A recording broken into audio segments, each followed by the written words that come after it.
าทายทุกด้านบอกงี้เลยดีกว่าทุกด้านนะครับคือไอ้ภายในเนาะว่าด้วยเรื่องหนึ่งคือแค่ตัวนิยายมันก็ยากแล้วนะครับเอางี้ดีกว่าผมไปอ่านทวิตเตอร์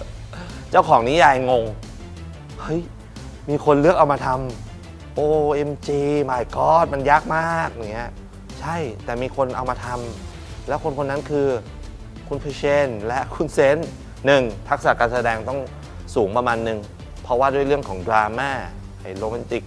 ความคอมเมดี้อันนี้ก็ว่ากันไปนะครับแต่มันมีเรื่องแฟนตาซี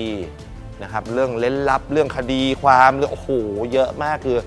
เรื่องราวมันมีความซับซ้อนอยู่ในนั้นแบบสูงมากอันที่สองคือมาเจอนักแสดงจริงพอมาเจอเด็กๆเขานั้นแหละโอ้โหโอ้ my god นี่ไปขึ้น CG ได้เลยนะไอ้จุดเนี่ยคือสภาพผมตอนเจอนักแสดงครั้งแรกจะไหวหัวจะได้อะเนี่ยไอ้เด็กน้อยพวกนี้ยังไงมันเนี่ยแล้วเขาทำจริงเหรอเอาจริงนะไม่เปลี่ยนเรื่องใช่ไหมอะไรเงี้ยนั่นคือถ้าเกิดถึงความกดดันเหรอใช่ไหมภายในมันมากล้นอยากจะระบายออกมาเป็นบทเพลงเหลือเกินแต่ผมแค่ยังไม่รู้ว่าเพลงประกอบซีรีส์มันมีเพลงโหมดที่แบบระบายความอัดอั้นตันใจในเรื่องดีไหมนะฮะนั่นคือความท้าทายที่หนึ่งภายในนี่คือสารพัดแหละเวลาการไปถ่ายทำทุกครั้งก็จะเจอปัญหาเหล่านี้อยู่ตลอดนะครับแต่ก็มองความกดดันนี้เป็นความท้าทายที่ก็สนุกดีนะกับการที่เราก็ไม่รู้หรอกเขาก็ไม่รู้หรอกแต่อย่างหนึ่งที่เรามีเด็กๆมีทุกคนคือมาครูว่าไงผมไปด้วยอย่างเงี้ยทีมงานก็มาครูเอว่าไงพวกเราก็ไปกันแต่ครูเออย่าฟุ้งมากนะครับอันนี้คือสิ่งที่เกิดขึ้นอยู่ตลอดกับครูเอพอแล้วอย่างเงี้ยใครก็ได้เอาครูเอไปนั่งหน้ามอนิเตอร์ทีอย่าปล่อยครูเอไว้หน้าเซตคนเดียวอย่าได้โปรดมันจะเกิดเรื่องไม่คาดฝันเกิดขึ้นแน่ๆครูเอจะต้องนิมิตอะไรใหม่แต่มันกลายเป็นความสนุกนะครับของผมคนเดียวหรือเปล่าก็ไม่รู้ทีมงานก็อาจจะเวอร์กันหน่อยนักแสดงก็โอ้โหปวดหัวฮะบทอันนี้ไม่มีเนี่ยฮะในที่ผมได้มาใช่ก็เพิ่งคิดเดี๋ยวนี้แหละได้เลย อันนี้บ่อยมันเป็นความท้าทายที่สนุกเป็นโจทย์ยากที่เรารู้สึกเหมือนทุกคนก็ไปด้วยกันทุกคนก็สนุกด้วยกันนะครับเหนื่อยด้วยกันเจ็บด้วยกันนะครับแล้วก็มีความสุขความทุกข์นะครับกับอุปสรรคต่างๆนะครับแล้วก็สนุกไปกับทุกคิวของการถ่ายทำไปด้วยกันก็เลยมองเป็นความท้าทายที่สนุกดีนะครับความท้าทายภายนอกก็อย่างที่รู้นะครับสภาพว่าอากาศสภาวะนักแสดงแต่ละวันสภาวะเมมโมรีในสมองของเด็กน้อยของผมมันก็จะมีอะไรอย่างเงี้ยเยอะแยะเต็มไปหมดฮะซึ่งมันเป็นสภาวะที่อธิบายยากมากในขณะที่ไปแล้วไปแต่นักแสดงเขาตามเราไม่ทันเขายังอะไรนะครับเว้ยครับเอาไม่ใช่2คนตรงนี้ครับเอี่ยงก็ สภาวะที่เกิดขึ้นบ่อยมากสภาวะช็อตทางความเข้าใจอยู่ที่ครูเอจะเอาอะไรนะ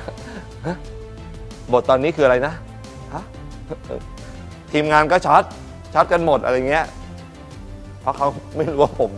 พยายามที่จะสื่อสารอะไรหรือเอาอะไรอยู่ตอนนั้นเนี่ยคือมันเกิดขึ้นทุกคิวอย่างเช่นคิวแรกๆการเครื่องกำลังติดเลยแอคชั่นซีนสักพักปุ๊บแป๊บนึงครับขอเบรกแป๊บนึงครับนักแสดงหัวแตกครับปุ๊บสักพักนึงไปดูน้องหน่อยไปผ่านไปอีก5 นาทีแป๊บนึงครับทีมงานเตะปูนเท้าแตกต้องเข้าโรงพยาบาลด่วนหรือแบบอยู่ดีปุ๊บอะไรโอ้โหมันเยอะแยะมากจนเหมือนแบบทีแรกตกใจผ่านไปเริ่มแปลกใจนิดๆหลังๆจะเริ่มเข้าใจแล้วกลายเป็นความเคยชินนะฮะวนลูปอย่างนี้เป็นวัฏจักรของการออกกองลางสังหรณ์ปัญหาภายนอกมีไว้ให้พุ่งชนครับพูดได้แค่นี้เลยมีทุกคิว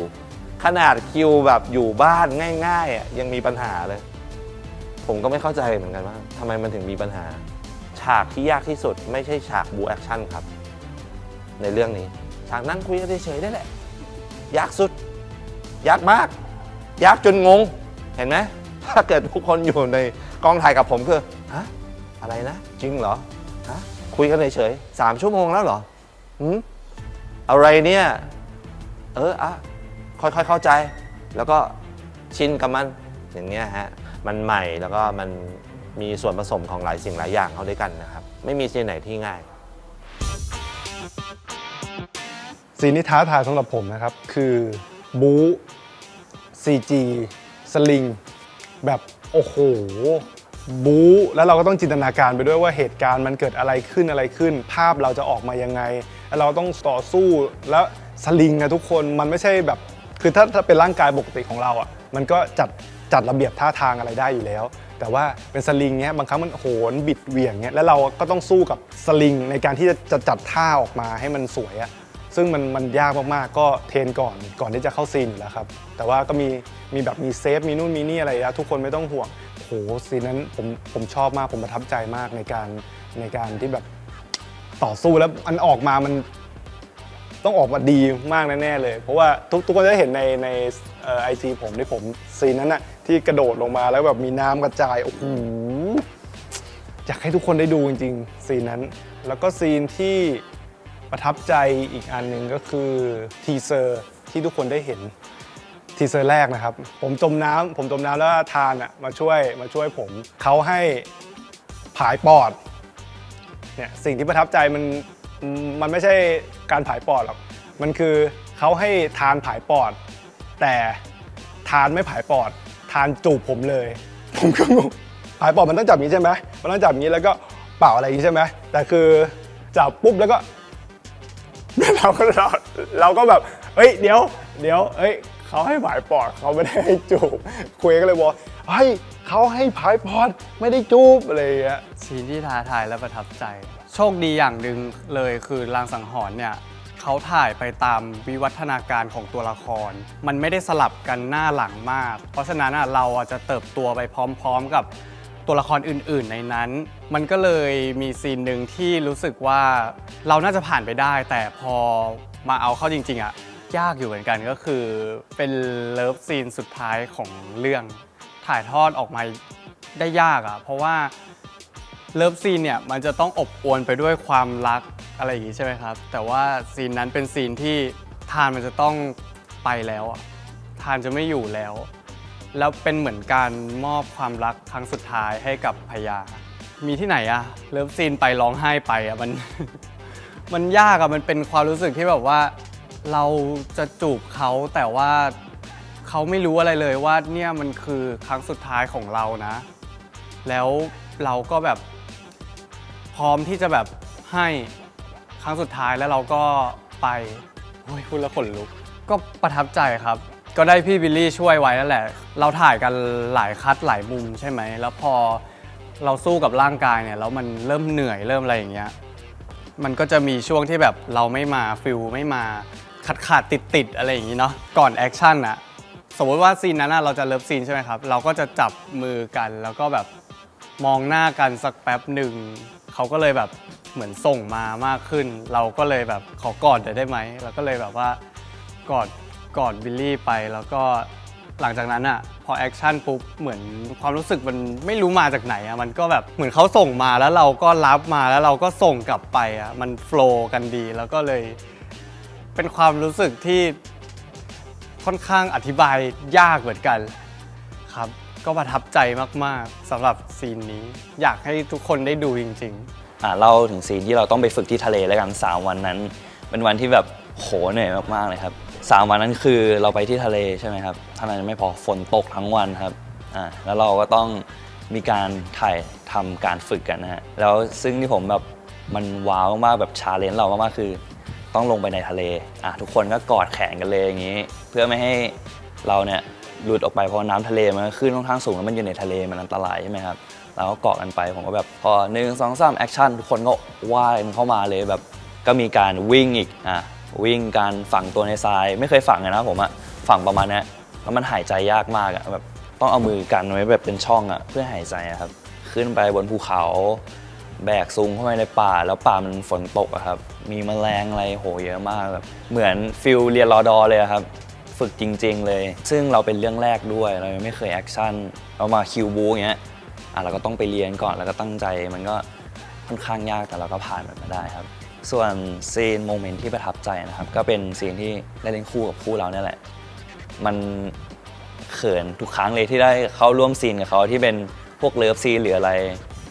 มันมีความสุขนะครับเพราะว่าเขาเล่นเป็นธรรมชาติตัวเขาเป็นคนตลกเนี่ยครับแล้วก็ไม่เก่งสบายเขามีความสุขมากที่ได้ร่วมซีนกับเขาแล้วก็ร่วมซีนกับพี่ๆทุกคนในทีมลางสังหรณ์ครับซีนที่ประทับใจต่อมาครับก็คือซีนที่เราทุกคนเป็นหมู่มวลในการทำคดีแล้วผมก็ต้องรายงานใช่ไหมครับมันเป็นอะไรที่ซึ่งมันสำคัญเนี่ยทีนี้แบบบางทีเราก็แบบตื่นกล้องเนี่ยครับบางทีก็หลุดบ้างแต่ว่าก็ได้แบบพี่ๆทุกคนตรงนั้นแบบให้กำลังใจเราสุดท้ายเราก็ทำมันออกมาได้ซึ่งก็ประทับใจตรงนี้ขอบคุณทุกคนมากๆครับเป็นซีนที่ท้าทายต้องใช้ความเสี่ยงเป็นซีนที่กระโดดข้ามวัตถุบางอย่างอะไรกันครับครูเอก็ถามว่าจะเอาไหมเพราะว่ามันค่อนข้างเสี่ยงซีนนี้ถ่ายประมาณ5 เทคครับเทคแรกนักแข่งผมเขียวเลยเพราะไปชนใส่เดี๋ยวต้องรอดูว่าเป็นซีนไหนเทคที่2ผมตกเสียงดังบึกผมก็จะเอาให้ได้ผมจะทำให้ซีนนี้ให้มันดีที่สุดจนผมรวบรวมสมาธิแล้วก็ถ่ายเทค3เทค4เทค5จนผ่านครับผมก็แบบโหสวยมากคือแบบโคตรเท่เลยคือแบบทุกคนก็บอกว่ามันเท่ที่สุดก็คือต้องรอดูครับว่าซีนนี้เป็นซีนอะไรซีนที่ประทับใจของผมก็คือผมชอบซีนตอนสมัยที่เข้มได้เจอธงไทยครั้งแรกตอนเป็นซีนสมัยตอนอยู่มหาลัยครับเพราะผมรู้สึกว่าเล่นเป็นตัวเองมากที่สุดเหมือนแบบในบทคือเป็นแท็กเลยอะแท็กกับภูมิแบบชีวิตจริงๆเลยการใช้คำพูดที่แบบว่าเป็นวัยรุ่นจริงๆนะครับที่ไม่ได้เป็นศัพท์ทางการตอนเป็นตำรวจอะไรอย่างเงี้ยครับผมเพราะว่าตอนเป็นตำรวจมันจะใช้คำศัพท์เป็นทางการหน่อยแต่ว่าพอตอนย้อนสมัยที่แท็กกับภูมิเจอกันตอนมหาลัยมันได้ใช้คำศัพท์วัยรุ่นแล้วรู้สึกว่าเราเหมือนเล่นเป็นแบบเป็นแท็กเลยจริงๆอย่างเงี้ยแบบที่อยู่ในเรื่องครับผมก็รอดูนะครับว่าซีนตอนมหาลัยผมว่าทุกคนต้องประทับใจแน่ๆครับทุกคนต้องชอบครับแน่นอนซีนที่ท้าทายหนีไม่พ้นซีนขึ้นสลิงครับวันนั้นเราขึ้นสลิงกันตั้งแต่6 โมงเช้าถึง4 ทุ่มแบบไม่หยุดพักที่บอกว่าท้าทายเพราะว่าเป็นการขึ้นสลิงครั้งแรกในชีวิตแบบที่เราก็กังวลขึ้นสลิงครั้งแรกมันกังวลอยู่แล้วบวกกับการที่วันนั้นเป็นคิวบูด้วยความกังวลเพิ่มคูณ2แล้วก็ทีมงานข้างหลังก็เยอะมากพอวันขึ้นสลิงเขาจะต้องมีทีมสตันท์มาคอยเซฟมีคนคอยโหนสลิงมีทุกอย่างเขาขึงกรีนสกรีนขึ้นบนสตูใหญ่ๆเนี่ยโหเราเดินเข้าเซตมาครั้งแรกเราแบบวันนี้ยากแน่วันนี้เติบโตแน่ถ้าเราผ่านไปได้มันก็ท้าทายจริงๆมันสนุกมากครับวันนั้นท่องกับตัวเองไว้อย่างเดียวว่าต้องทำให้ได้อย่าไปคิดอะไรเยอะเวลาเราคิดมันเหนื่อยกว่าตอนทำมันก็ท่องแค่นี้แล้วก็เราก็เชื่อใจมากไม่ว่าเขาจะดีไซน์คิวบูยังไงเราก็พยายามที่จะโอเคเราคีปอินเนอร์เราไว้เรารับคิวบูมาโอเคเราตกลงกับผู้เล่นวันนั้นซึ่งเป็นพี่บิลลี่ว่าเราจะทำงานประมาณไหนฝึกโฮลเซนเตอร์ร่างกายตัวเองอยู่บนสลิงยากครับแล้วก็ท้าทายที่สุดก็หนีไม่พ้นซีนสลิงที่1ในใจให้เลย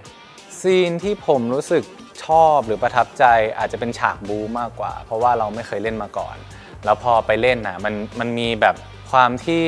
ในการเล่นฉากบู๊มันต้องมีความระมัดระวังเป็นพิเศษแล้วก็ถ้าผิดคิวกันนิดนึงอาจจะเกิดอุบัติเหตุได้ซึ่งผมว่ามันน่าสนใจตรงนี้ว่าเราเล่นกับพวกพี่ๆสตาร์อย่างเงี้ยเราต้องฝึกกันก่อนเราต้องเตรียมกันก่อนที่เข้าฉากนั้นเป็นฉากที่บู๊และเป็นฉากสำคัญด้วยซึ่งผมสปอยไม่ได้ ต้องไปติดตามดูมันเป็นเหตุการณ์สำคัญมากๆของ2ตัวละครแล้วก็เกิดการที่แบบเราฉากบู๊ยิงปืนต่อยเตะกันซึ่งผมรู้สึกชอบฉากนี้มากของบทของสิงห์ผมรู้สึกว่าฉากแอบไปเก็บข้อมูลใช่ผมว่าฉากนี้น่าจะท้าทายมากๆเพราะว่าอันนี้สปอยได้ไหม จะเป็นการที่เราแอบไปเก็บข้อมูลหนึ่งซึ่งมันสำคัญแล้วมันมีผลต่อเนื้อเรื่องมากซึ่งเราก็แอบย่องไปเก็บคนเดียวเพื่อไม่ให้คนทั้งหน่วยรู้ใช่มันจะเป็นฉากนี้ว่าตื่นเต้นมากกลัวคนจับได้ใช่ครับผมว่าผมท้าทายกับฉากแอคชั่นเพราะว่าเหมือนที่บอกไปว่าซีรีส์เรื่องนี้ไม่ใช่ฉากแอคชั่นธรรมดาไม่ใช่แค่ต่อยตีคิวบูปกติอะไรอย่างเงี้ยครับไม่ว่าจะเป็นแอคชั่นลองช็อต ที่เราได้เห็นกันไป แล้วมันเป็นการแอคชั่นกับอาวุธปืนด้วยชุดที่มันค่อนข้างมีเกราะมีอะไรอย่างเงี้ยครับทำให้บางทีมันก็ค่อนข้างมีอุปสรรคในการบู๊แต่เราก็ต้องบู๊ออกมาให้เต็มที่แล้วก็บางทีถ่ายลองเทคอย่างเงี้ยครับมันพลาดไม่ได้เลยแล้วด้วยที่ว่ามีอาวุธด้วยบางทีเราก็ต้องจัดระเบียบอาวุธให้มันถูกต้องอะไรอย่างเงี้ยครับแล้วก็ฉากบู๊แต่ละฉากจัดเต็มมากเมื่อก่อนผมถ่ายละครถ่ายอะไรเนี่ยบู๊หนึ่ง4-5 คิวจบอันนี้บู๊เป็น10 คิวนอกจากจำคิวแล้วเรื่องรับแอครีแอคเรื่องการออกอาวุธให้สวยงามให้ชัดเจนอย่างนี้ก็เป็นเรื่องที่สำคัญนะครับก็ถือว่าท้าทายมากฉากที่ประทับใจเอาจริงๆก็อยากบอกว่าประทับใจฉากแอคชั่นเหมือนกันเพราะว่าส่วนตัวเป็นคนชอบฉากแอคชั่นมากสนุกมากครับแต่ว่ามีอีกหลายๆฉากที่ชอบก็คือตอนเข้ากับพานหรือฉากที่ได้แสดงอารมณ์ของตัวใหญ่ออกมาจริงๆครับเพราะเหมือนที่บอกว่าคาแรคเตอร์ใหญ่เองเนี่ยเขาจะเป็นคนที่เขารู้สึกนะเขาแคร์คนแหละแต่เขาจะแสดงออกมาในรูปแบบหนึ่งเฉยๆแต่ว่าในวันที่ถึงจุดที่เขาต้องแสดงออกความรู้สึกของเขาจริงๆครับมันก็เป็นการระเบิดอารมณ์ของใหญ่หลายๆฉากเหมือนกันก็ชอบมากครับแล้วก็ความประทับใจในการเล่นดราม่าดีกว่าเพราะว่ามันมีดราม่าหลายพาร์ทไม่ว่าจะเป็นดราม่ากับคดีต่างๆที่เกิดขึ้นเพราะแต่ละคดีเนี่ยค่อนข้างมีความรู้สึกของเหยื่อและผู้กระทำซ่อนอยู่เยอะครับแล้วพอตัวของทีม IDF เนี่ยเข้าไปอยู่ในคดีมากๆเราก็จะรู้สึกผูกพันกับทั้งตัวเหยื่อและผู้กระทำเองเพราะทุกคนมีเหตุผลที่ทำหมดอะไรอย่างเงี้ยฮะแล้วก็ฉากดราม่ากับน้องชายกับไอ้ทานเนี่ยก็ค่อนข้างมีเยอะหรือว่ากับคนรอบตัวในหน่วยเองหรือว่าตอนฝึกเองทำให้ผมรู้สึกว่ามันเป็นดราม่าที่ค่อนข้างแตกต่างกันทำให้วิธีการเล่นมันก็ค่อนข้างแตกต่างต้องมีเลเยอร์ในการเล่นมีความรู้สึกที่แตกต่างในการแสดงออกมานะครับถือว่าครบรสจริงๆชอบมากครับ